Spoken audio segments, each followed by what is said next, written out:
Is Meera Narula. तो आज मैं आपके सामने आई हूँ आपके क्लास 11th के जनरल इंग्लिश के पेपर का स्ट्रक्चर डिस्कस करने के लिए। आप में से बहुत सारे स्टूडेंट्स ऐसे होते हैं जो पेपर की तैयारी तो कर रहे होते हैं, लेकिन उनको पेपर का स्ट्रक्चर नहीं पता होता कि कौन सा क्वेश्चन कितने मार्क्स का आएगा, और वो सब मैनेजमेंट की कमी से वो अच्छे मार्क्स लेने से वंचित रह जाते हैं। तो आज हम स्टेप बाय स्टेप आपके पूरे पेपर का स्ट्रक्चर जो है वो डिस्कस करेंगे। तो सबसे पहले हम बात करते हैं सेक्शन ए की, रीडिंग कॉम्प्रिहेंशन की। इसमें आपके पास कॉम्प्रिहेंशन के 2 पैसेजेस आएंगे, अनसीन पैसेजेस होंगे। फर्स्ट जो पार्ट ए में होगा कॉम्प्रिहेंशन का पैसेज, वो आपका 10 मार्क्स का है, और सेक्शन बी का जो है, सेक्शन ए के बी फर्स्ट क्वेश्चन के बी पार्ट में जो कॉम्प्रिहेंशन पैसेज होगा वो 6 मार्क्स का होगा। यानी कि सेक्शन ए रीडिंग कॉम्प्रिहेंशन में आपके 16 मार्क्स हैं।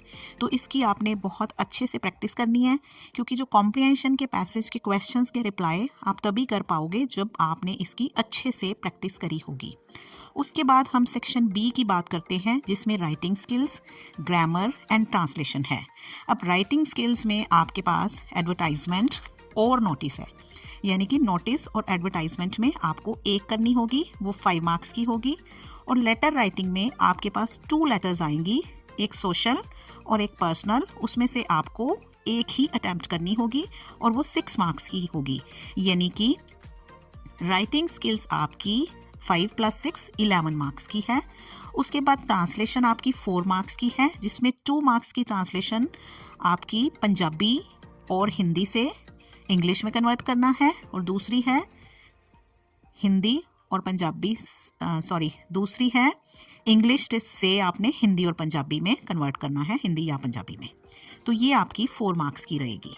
उसके बाद ग्रामर की आप बात करें तो ग्रामर आपकी टोटल 12 मार्क्स की है। उसकी डिस्ट्रीब्यूशन कैसे है मैं आपको बता रही हूँ। डिटर्मिनर्स आपके 2 मार्क्स के, प्रेपोजिशन 1 मार्क की, मॉडल 1 मार्क के, use of same words as noun, verb और एडजेक्टिव 1 मार्क का। मतलब एक वर्ड को आपको नाउन में, वर्ब में, एडजेक्टिव में किसी में भी यूज़ करने के लिए कह सकते हैं, वो आपका 1 मार्क का होगा। टेंसेस में आपसे 1 मार्क का क्वेश्चन पूछा जाएगा, वो फिलिंग द ब्लैंक में भी हो सकता है, टेंस को चेंज करने में भी हो सकता है। उसके बाद removal and usages of to, तो ये आपके 2 सेंटेंसेस 2 मार्क्स के रहेंगे। उसके बाद वॉइस है 2 मार्क्स के, नरेशन है 2 मार्क्स के, यानी कि टोटल ग्रामर आपकी 12 मार्क्स की।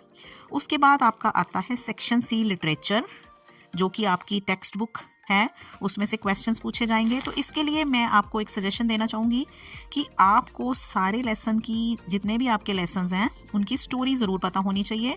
अगर आपको स्टोरी पता होगी तो आप क्वेश्चंस के रिप्लाई बड़े इजीली कर पाओगे। खास करके जो ऑब्जेक्टिव टाइप क्वेश्चंस हैं वो आपके बड़े इजीली आप उनको रिप्लाई कर पाओगे।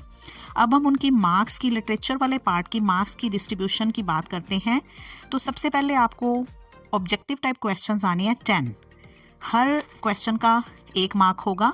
5 क्वेश्चंस जो हैं ऑब्जेक्टिव टाइप आपके सेक्शन ए में से होंगे, और 5 क्वेश्चन सेक्शन सी में से होंगे, यानी कि इंटेंसिव और एक्सटेंसिव स्टडी में से।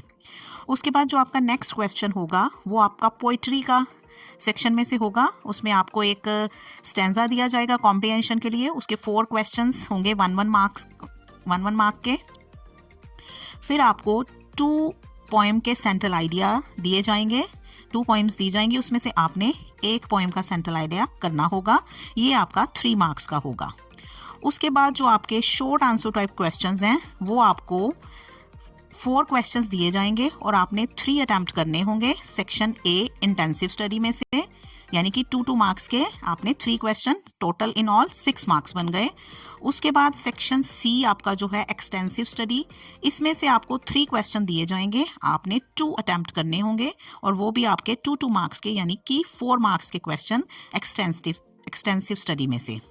उसके बाद लास्ट क्वेश्चन आपका रहेगा लॉन्ग आंसर टाइप क्वेश्चंस का, जिसमें कि सेक्शन ए में से आपको 2 लॉन्ग आंसर टाइप क्वेश्चन दिए जाएंगे, उसमें से आपने 1 करना होगा, और सेक्शन सी में से भी आपको 2 लॉन्ग आंसर टाइप क्वेश्चन दिए होंगे, आपने 1 करना होगा। ये दोनों के 5 मार्क्स होंगे, यानी कि ये टोटल 10 मार्क्स के आपके लॉन्ग आंसर टाइप क्वेश्चन बनेंगे। तो ये जो लॉन्ग आंसर टाइप क्वेश्चन है आपको पता ही है, ये करेक्टर भी हो सकता है, थीम भी हो सकता है, या फिर लेसन का कोई इंसिडेंट भी आपसे पूछा जा सकता है। तो ये पूरा स्ट्रक्चर है। जब आपको स्ट्रक्चर अच्छी तरह से समझ आ जाए तो फिर आपके लिए पेपर की तैयारी करना भी ईजी हो जाता है। तो ध्यान रखिए कि ये 37 मार्क्स का आपका लिटरेचर वाला पार्ट है, इसको बहुत अच्छे से करना है और पेपर की तैयारी बहुत ध्यान से करनी है। अगर आप मेरे चैनल पर पहली बार आए हो तो इसको सब्सक्राइब ज़रूर करो, और अगर आपको वीडियो अच्छा लगा है, आपके लिए ये जानकारी अच्छी लगी है, तो इसको ज़रूर लाइक करें और अपने फ्रेंड्स के साथ भी शेयर करें। अगर आप कुछ पूछना चाहते हैं तो आप कमेंट बॉक्स में जाके आप अपना कमेंट टाइप कर सकते हैं। Thank you so much. All the best for your final exam.